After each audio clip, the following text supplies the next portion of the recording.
अनेकांच्या पोटातील ओठावर येणाऱ्या गुपितांची बिनधास्त मांडणी करणारं बातमीपत्र। औरंगजेबाच्या कबरी विरोधात राज्यात हिंदुत्ववादी संघटना आक्रमक झाल्या। आता या विषयावरून नागपूरमध्ये सोमवारी 2 गटात हिंसक हाणामारी झाली।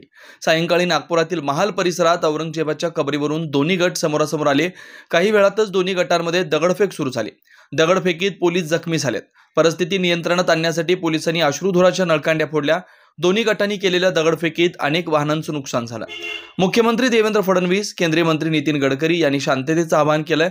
दरम्यान पोलिसांनी सर्च ऑपरेशन सुरू केलंय। संशयितांना ताब्यात घेतलंय। छत्रपती शिवाजी महाराज यांची सोमवारी तिथीनुसार जयंती होती, त्यामुळे नागपुरातील शिवाजी पुतळा चौकात सोमवारी सकाळपासूनच शिवप्रेमींची गर्दी होती। तसेच छत्रपती शिवाजी महाराज यांच्या पुतळ्यापुढे विश्व हिंदू परिषद बजरंग दलातर्फे आंदोलन करण्यात आलं। औरंगजेबाची प्रतिकात्मक कबर जाळण्यात आली होती। यावेळी जोरदार घोषणाबाजी करण्यात आली होती। त्यानंतर संध्याकाळी शिवाजी चौकात 2 गट वाद झाला। महल परिसर, चित्रा टॉकीज परिसरात दुसऱ्या गटाची लोक बाहेरून आली। त्यांनी मोठ्या प्रमाणावर दगडफेक केली। पोलिसांनी ज्या लोकांनी दगडफेक केली त्यांना ताब्यात घेण्यास सुरुवात केली। नागपुरातील परिस्थिती नियंत्रणात आणण्यासाठी पोलिसांनी अश्रुधुराच्या नळकांड्या फोडल्या, मात्र त्यानंतरही तणाव कमी झाला नाही।